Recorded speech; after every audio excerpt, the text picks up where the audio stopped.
Our legal expert Liboros Oshoma joins us on the news to talk more on this this rather disturbing situation. Now, thank you very much for joining me, Mr. Liboros. Now, the tussle has been on between the state governor and his deputy for a while. Now, in cases where a deputy governor is denied access to government facilities or their office, what legal remedies or recourse can they pursue? Unfortunately, we are back to the same grind because the Constitution makes the office of the deputy governor an appendage of the governor who relegates or delegates responsibilities to him as he so pleases. And so I think as it is only the State House of Assembly that can insist. But in this case, there is no assembly that can put its foot down to remedy the situation. Because these same two people, created this problem. If the President of the Federal Republic of Nigeria does half of the things that our governors do, I don't think that we'll still have a country called Nigeria. We create so much excuses for our governors' ineptitude, shamelessness, impunity, and these are educated people. It's quite unfortunate, really, that a governor this is not the first time anyway, we've seen it happen from Lagos State, Cross River State, Imo State, and name it. It's been everywhere. Sokoto State, every governor would treat, a deputy governor. Once there's a misunderstanding, you treat a deputy governor like, even lower than a councillor that you would treat a councillor of a local government. It is shameful.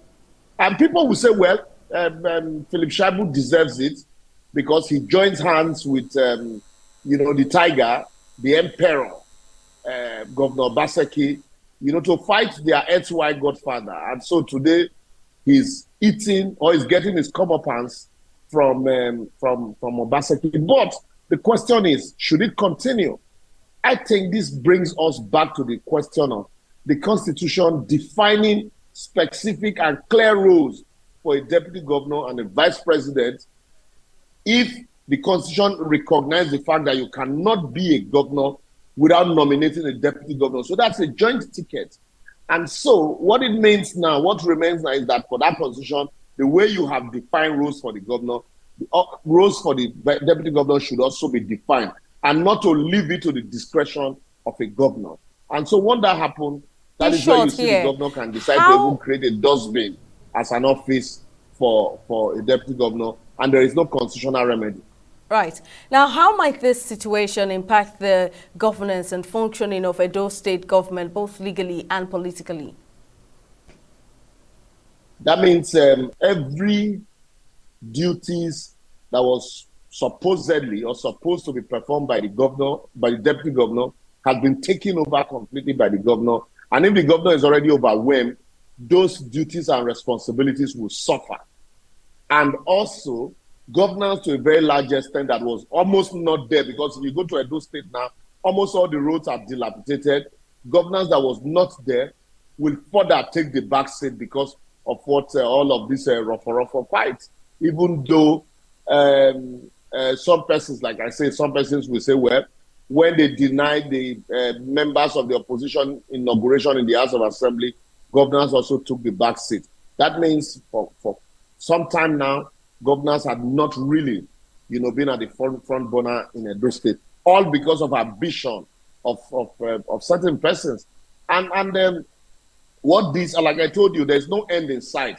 The last time I did say when the deputy governor withdrew his suit from the Federal High Court in Abuja, I did say that there was not going to be an end in sight, because once trust is broken, it is difficult, very difficult, to rekindle.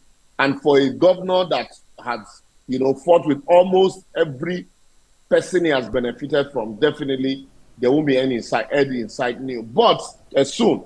But I think also, because of the situation we find ourselves, once a deputy governor is ambitious or he feels you know, he wants to vie for the office of the governor, the best thing should be to quietly step aside and go pursue his ambition, because we've seen ambitions of deputy governors had consistently led to governors treating them like errand boys. All right, Liberal Oshoma, legal practitioner, very many thanks for your contribution and your insights on this matter.